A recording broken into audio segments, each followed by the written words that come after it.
तर मतदानावेळी सर्वसामान्यांना येणारे काही टिपिकल अनुभव आहेत. म्हणजे मतदार यादीमध्ये नाव नसणं, मतदान केंद्र न सापडणं, एकाच घरातल्या चौघांचं मतदान 4 वेगवेगळ्या दिशांना असणं वगैरे. आपल्याला याची सवय असते.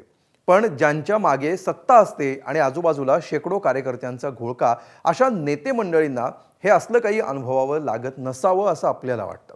पण एखाद्या मंत्र्याला आपल्यासारखीच पायपीट करावी लागली तर त्याची बातमी होते. आजही तेच झालं. नेमकं काय घडलं बघूया हा स्पेशल रिपोर्ट. वनमंत्री गणेश नाईकांना अखेर बूथ सापडला. गणेश नाईकांनी अखेर मतदान केलं. अखेर हा शब्द वापरण्याचं कारण म्हणजे आपलं मतदान केंद्र शोधता शोधता गणेश नाईकांना आज चांगलाच घाम फुटला.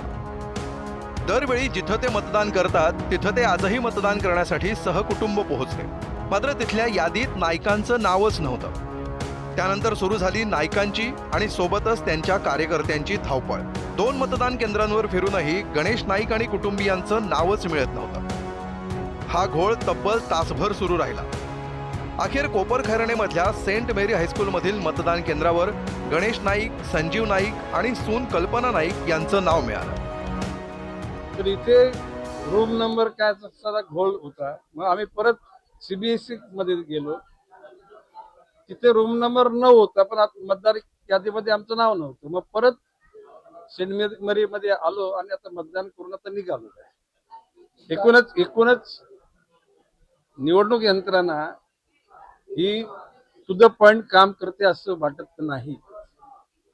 कन्फ्युजन आहे, त्या कुठल्या तरी दबावाखाली काम करते आणि तणावामध्ये ते काम करतात असं मला वाटायला लागलेलं. इतक्या सात्विक संतापानंतर गणेश नाईकांना त्यांचा बूथ मिळाला. पण गोष्ट इथंच संपत नाही. दरवेळी संपूर्ण नाईक कुटुंब एकाच बूथवर मतदान करतं. यावेळी मात्र पुतणे सागर नाईक आणि त्यांची पत्नी यांचं नाव वेगळ्याच ठिकाणी आलं होतं.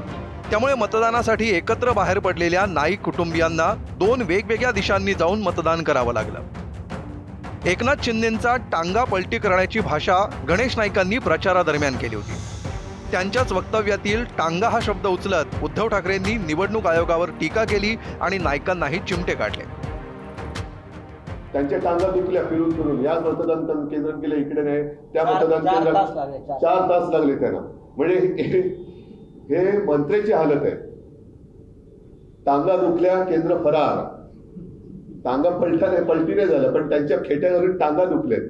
आता डोक्यावर हात मारावा की पाय चेपत बसावे, हा गणेश नाईकांचा पुढचा प्रश्न असेल.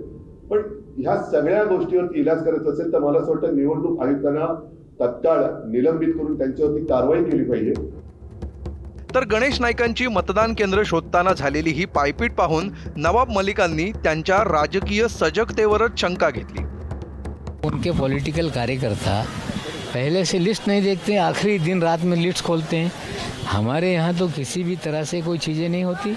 हमारा पोलिंग एजेंट पहले से तय, हर बार वही बैठता है.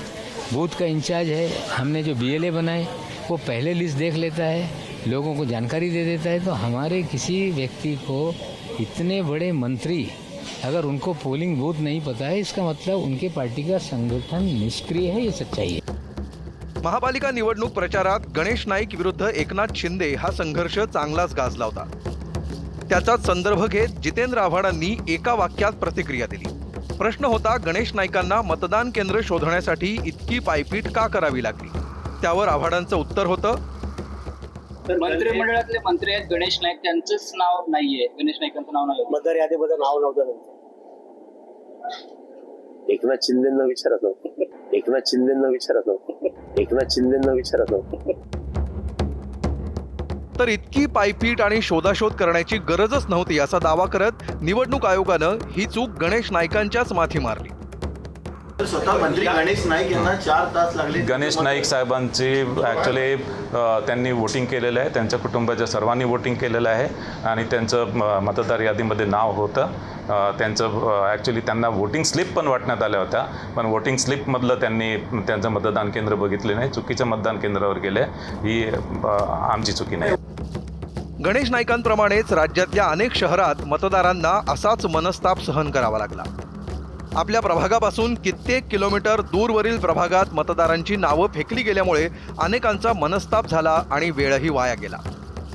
अर्थात गणेश नाईकांप्रमाणे प्रत्येकाकडेच स्वतःची गाडी आणि दिमतीला कार्यकर्त्यांचा ताफा नव्हता. निवडणूक आयोगाच्या या गोंधळामुळं हताश होऊन अनेक मतदारांना बोटावर शाई न लावताच घरी परतावं लागलं. पुढच्या निवडणुकीत तरी निवडणूक आयोग हा गोंधळ टाळेल अशी पुन्हा एकदा अपेक्षा करणं एवढंच फक्त सर्वसामान्यांच्या हाती राहिलं. ब्युरो रिपोर्ट, एबीपी माझा.